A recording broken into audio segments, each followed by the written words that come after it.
All right, everyone. Thank you for joining us again for another edition of our Franchise Your Business webinar series. And as we get started and people are loading into the live session here, I always like to start with a couple housekeeping items. If you're new to us here, this is part of a webinar series we've been running since March of 2020.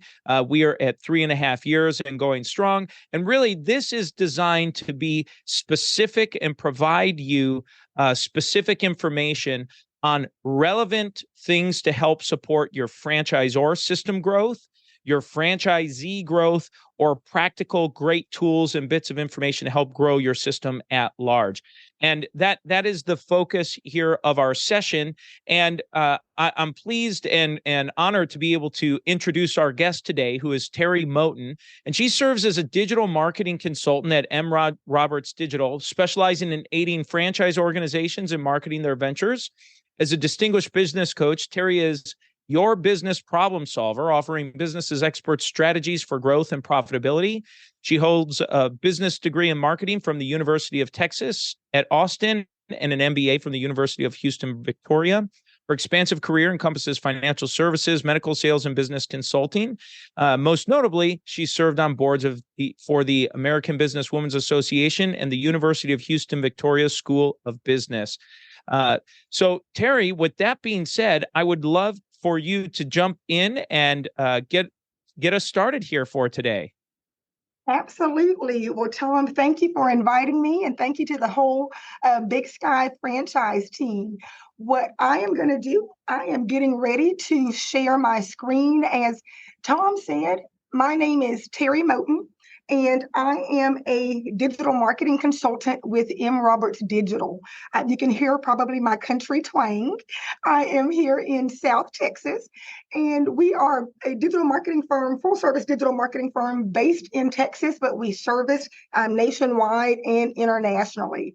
What I wanted to speak with you about today and really give you some education on, because I bet many of you franchisors and franchisees may not know about some of the digital explosion that's happening that can really impact and grow very strategically, grow your businesses, grow your organization. So I'm going to be going over 3 different tools that you can use. One of the first tools we're going to talk about, and you probably have heard of it in some respect, but it has gained so much technology advancement, you may not really realize what can be done.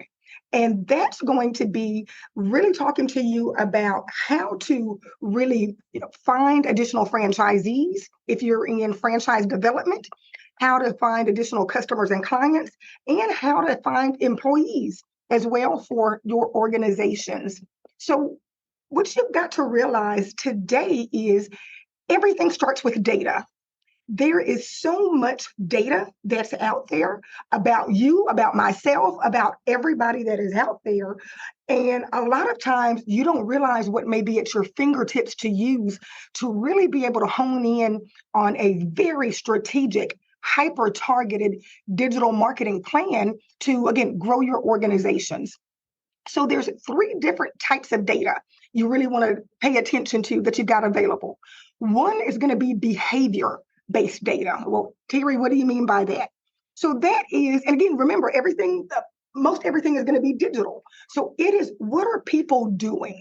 Where are they going? Where are they going digitally? What are the behaviors that they have that you can be able to target to grow, again, your franchise, to grow your revenue, to grow additional franchisee opportunities? You've got location-based data. Again, you can tap into almost anyone, nearly anywhere, unless they have just flown the coop and are no longer on the grid. You've got access, because of technology, to tap into them. And there's demographic data, an amazing amount of demographic data available.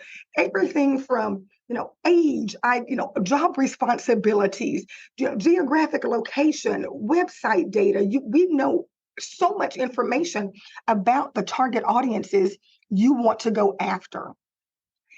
Now, when you are looking at, okay, Teri, there's all of these different things that can be done digitally, kind of the whole internet is so expansive. what are some key things to remember? One of the things you want to really start learning is what's called programmatic marketing, programmatic digital marketing. One of the keys here that I want to share is that the average person spends on Google on a daily basis 9 minutes a day. Well, and so why do I bring that up? Because for many of you, strategies like Google Ads may be something that you're doing. And I'm not saying don't do Google Ads. It absolutely has a place, but you've got to understand there is a much wider play that can be going on because people, again, they're on average on Google 9 minutes a day. And when they're on Google, they're searching, they're looking for specific things, but they're on the rest of the internet on average 6 hours a day. If you want to blow your own mind, look into your phone settings and see how much time you spend online. It will blow you away. Most of you are spending anywhere from 6 to 8 hours. I know I'm online.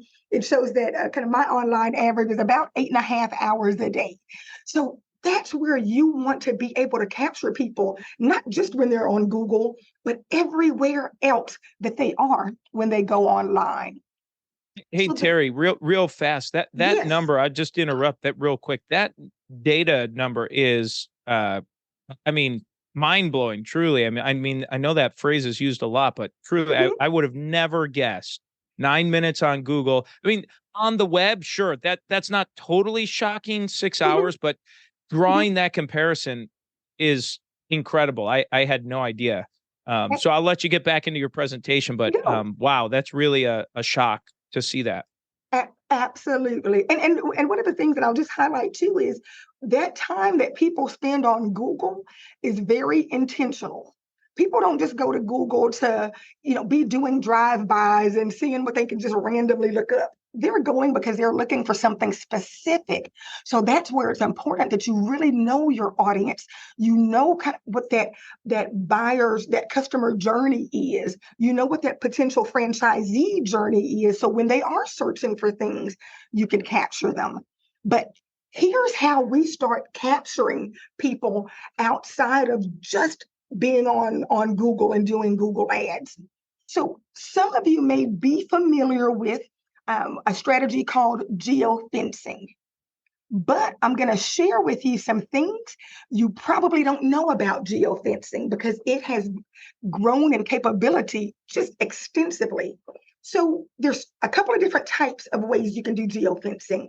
Those who know about it, what you all are probably doing is you know that you can draw what we call a digital fence, kind of draw a digital fence around a location. It might be a building, it may be a competitor, because if you have let's say you have a home services franchise, well, you may draw a digital fence around a competitor.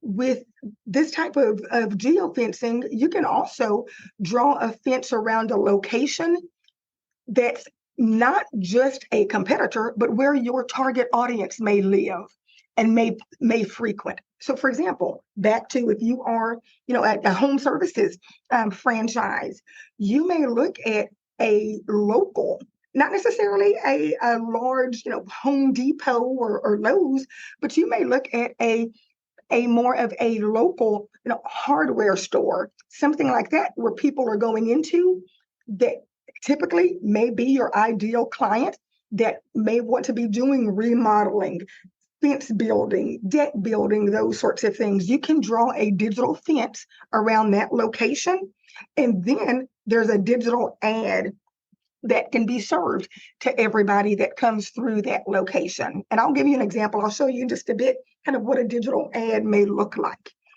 Now, above and beyond just drawing these digital fences around locations, and again, those locations could be buildings, it could be an entire neighborhood.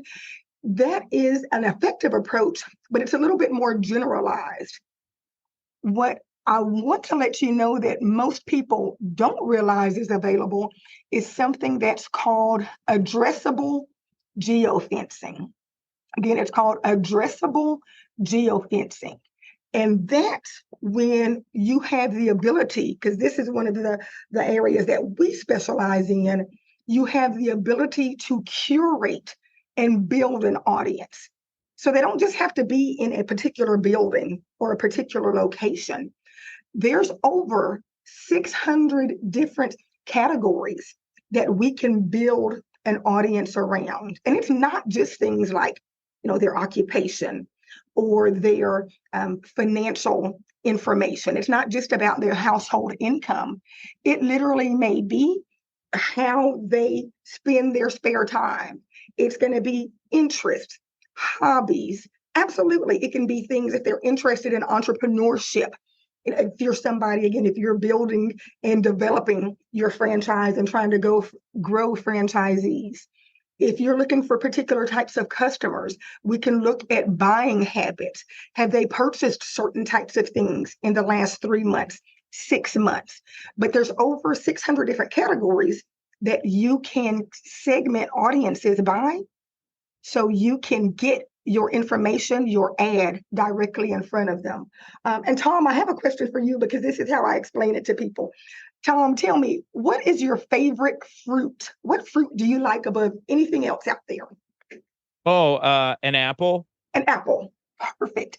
So when you do this audience curation, what it's compared to is, let's say you go into your local grocery store, you're going down the produce aisle, you've got apples that are on your grocery list, you're going to get some apples, and you're looking in the freezer, you're looking in that refrigerated section, and you have a choice. You can get, now Tom, do you like red apples or do you like green apples or both? I like both, but I probably red apples more.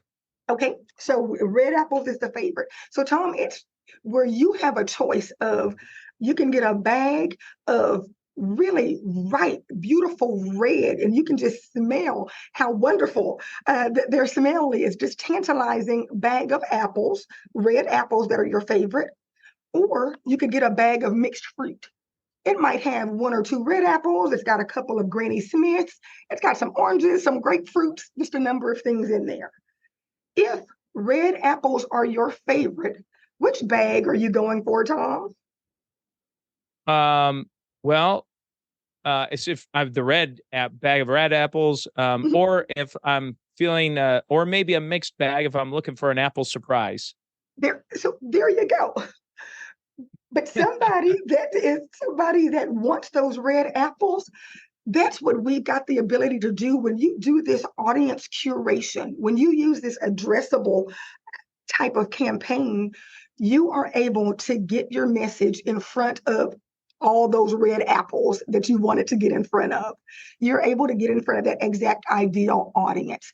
What you see here, and this is an example, one of the types of franchises we work with is that of in the staffing industry. So we work with some staffing franchises. And so I've just kind of pulled something that we used. Let's say you may be a franchise that specializing in staffing. You are looking for registered nurses, in Oklahoma. What you see here on the screen, this heat map, where you see all of these different numbers, what this is different households. So for example, right here, it's 67 households where somebody in that household has identified themselves as a registered nurse. Now, again, that it's still a fairly broad category because we can start slicing and dicing and putting more criteria on there. But when we get ready to serve an ad, and I'll show you, that ad goes specifically to somebody who has identified themselves as whatever criteria you may be looking for in your franchise. Again, whether that is looking for potential franchisees or you're looking for customers or clients for your business. So taking it down further. So remember when I said with that more general geofencing, that's where you are putting that digital fence around a building, around a larger location. With addressable geofencing, we are actually putting a geofence, and here's where it gets scary, folks. We are putting a geofence around that person's home. So this is kind of representative of a neighborhood.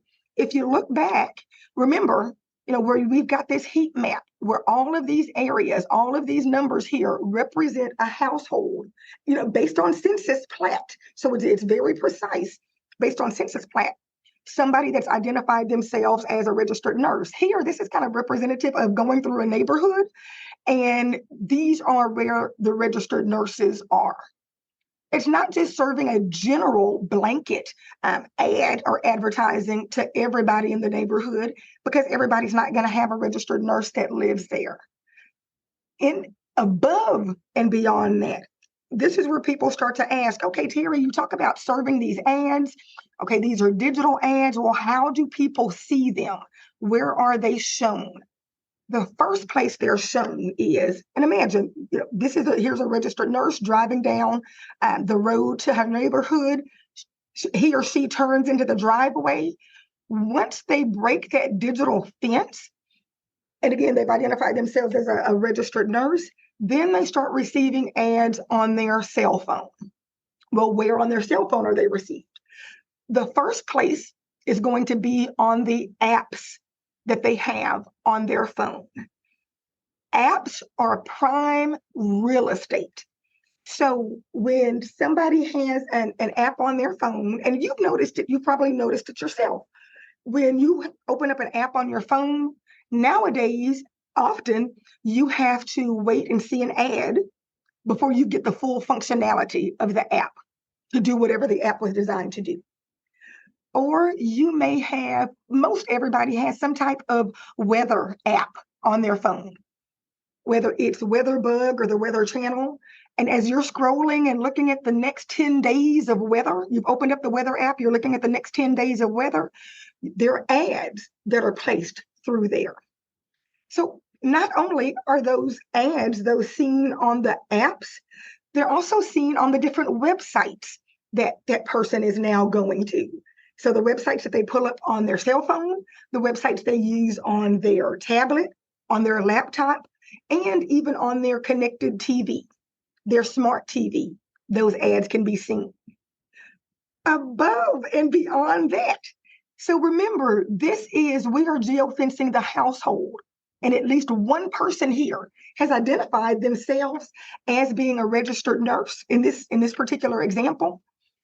What happens is those ads don't just get shown to that one person. They are actually shown to the other devices that are in that home. So I always say it's also a little sneaky way to, if they've got a spouse or a significant other, then that ad gets shown to them. And there could be more exposure for that person to hear about the type of business, the type of offering that you have. So after you look at geofencing, one of the things, and actually I'm gonna go back and kind of cover a couple of reasons why, as a franchisee, as a franchisor, you should consider geofencing. It's because when you are looking at building more of an audience, whether again you're building more franchisees, whether you're building more clients, you want to be able to get your message in front of them, even when they may not necessarily be looking for it. And I go back to staffing. For staffing franchises, staffing agencies, right now throughout the country, we have an unprecedented, low unemployment rate. So one of the things we see and we hear is that for the most part, everybody who wants to work is working. Most staffing agencies are using different job boards. So you may be using things like, Indeed, different, there may be some kind of proprietary types of job boards and job listings, but you're only able to, if you're in the staffing industry, you're only able to go after those who are actively looking for employment. With geofencing, now you can get your messaging in front of people who may not be actively looking. They may just be fine and content at where they're working, but because back to the example we had, is that they are a registered nurse. Because they are a registered nurse, they start receiving this particular ad And again, they may see it a couple of times and have no interest, but let them have one off day at work. And then they're going to remember, hey, I remember XYZ staffing company sent something about some RN positions. Kind of same thing when it comes to the, whatever products or whatever services you have, geofencing allows you to get in front of a much larger, but very specific audience that you're looking for. Now, from geofencing, there's two other things that I want to kind of talk to you about that a lot of you don't realize is available, because these are some very new things. So once you get to the world of AI, I know people have a lot of differing opinions about AI. Sometimes people are like, I know when it first came out, when ChatGPT first came out back in November, I was like, did anybody see Terminator Rise of the Machines? Because it's looking like this is the way we're going with AI. But AI has some really great uses. So, of course, you've got ChatGPT. If you haven't used it, I would absolutely encourage you to kind of start playing with it. I'm more than happy to send you some resources on how to utilize it. You now have Google Bard. You've got hundreds and hundreds of different AI programs. But there's two I want to talk to you about that can really help those that are in the franchise industry. One is a platform that will, be able to not only just do kind of the social media content for you. What it does is it learns your brand voice. So if you have with you being a franchise, if you're the franchisor, the thing is, when you've got your individual franchisees, yes, you have an overall voice that comes from, and brand from the franchisor, from the franchising company. But each location kind of has their own branding voice for that specific, locale, that specific city, that specific region, that specific area. What this particular AI platform will do is it allows you to really build your brand voice. It looks at the way that the corporate, the franchisor may generate content, and it kind of replicates that voice, but will allow you to put in some of the kind of local flavor and local flair.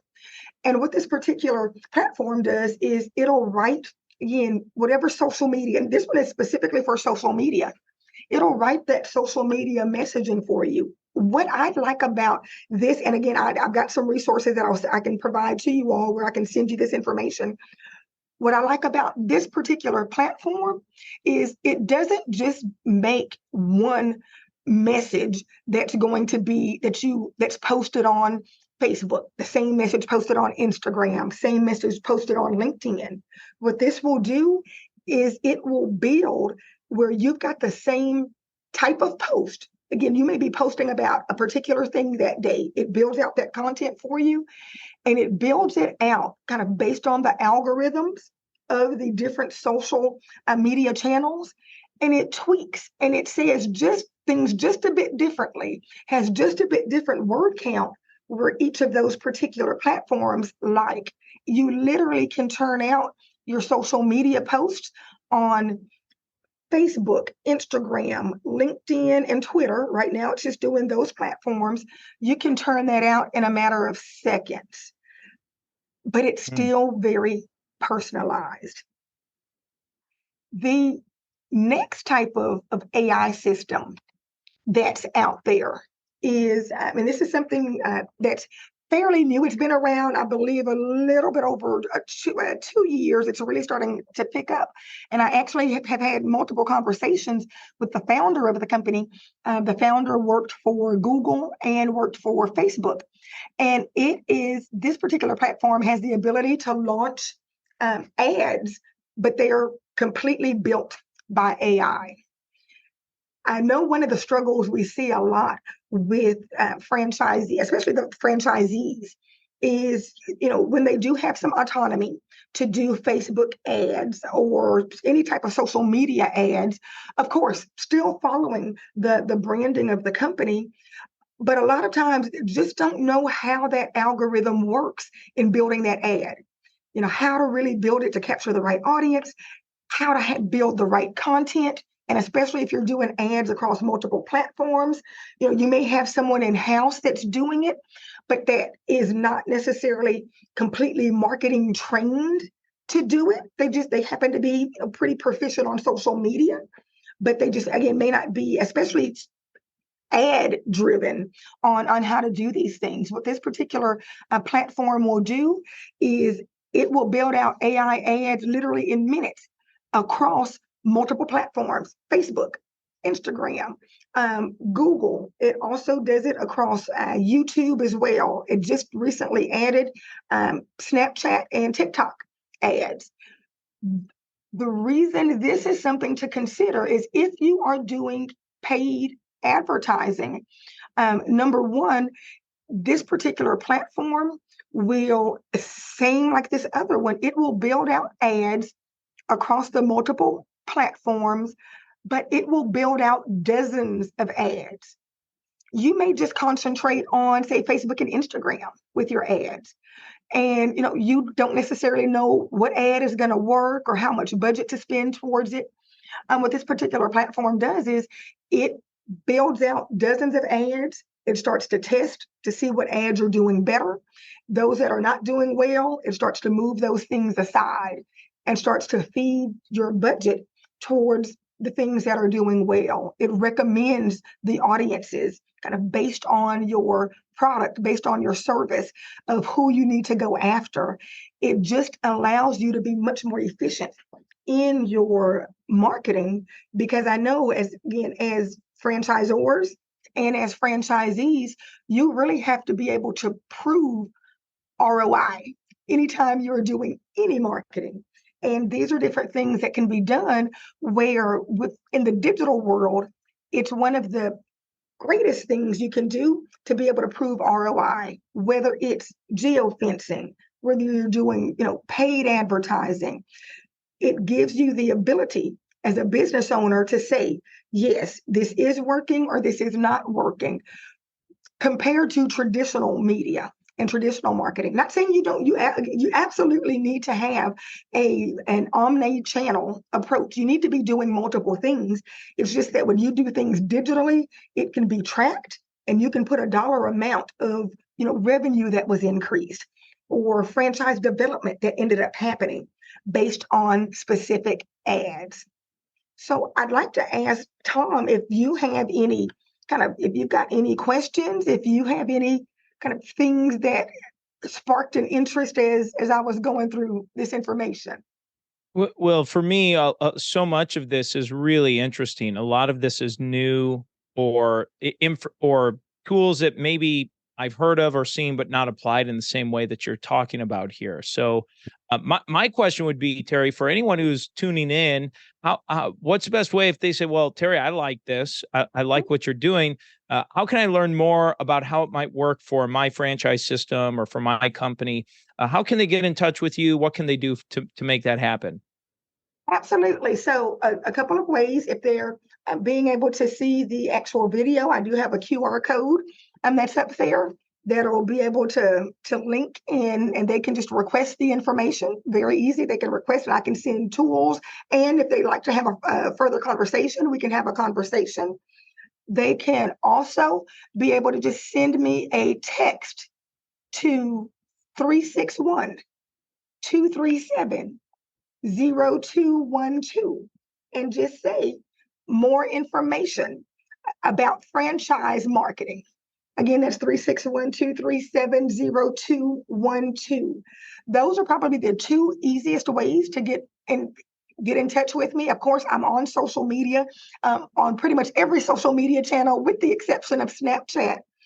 And we really do enjoy working with franchises, because franchises and the parent company, the franchisor, it's a different type of spin on marketing that has to be considered.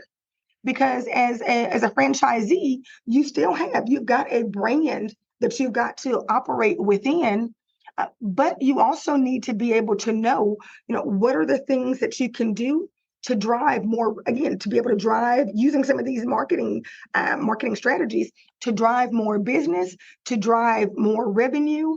There's so many things that can be completely overwhelming when it comes to especially the digital marketing space. And that's what I'm here for, is to educate you, whether you choose to do anything, through our agency or not. I don't even think about that. I want you to be educated on what's available and how you could be able to maximize your dollars and your resources.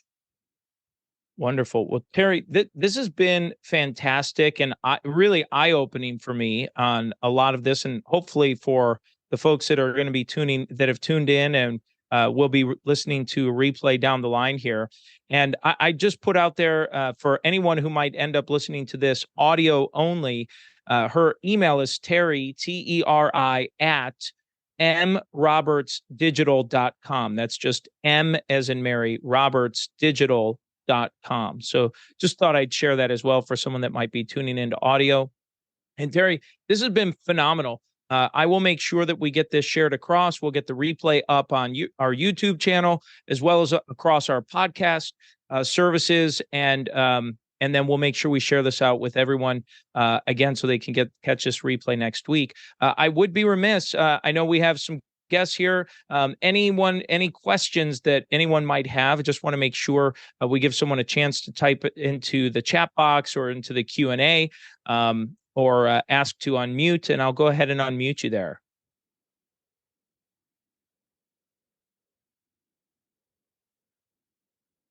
All right. Well, Teri, oh wait, we've got a hand raised. Hold on one second here. Okay, go ahead there, Dan.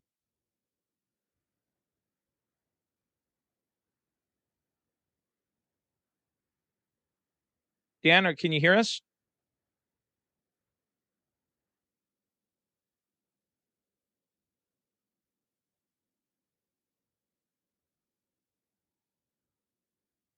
Oh, Dan, I don't think we can hear you there.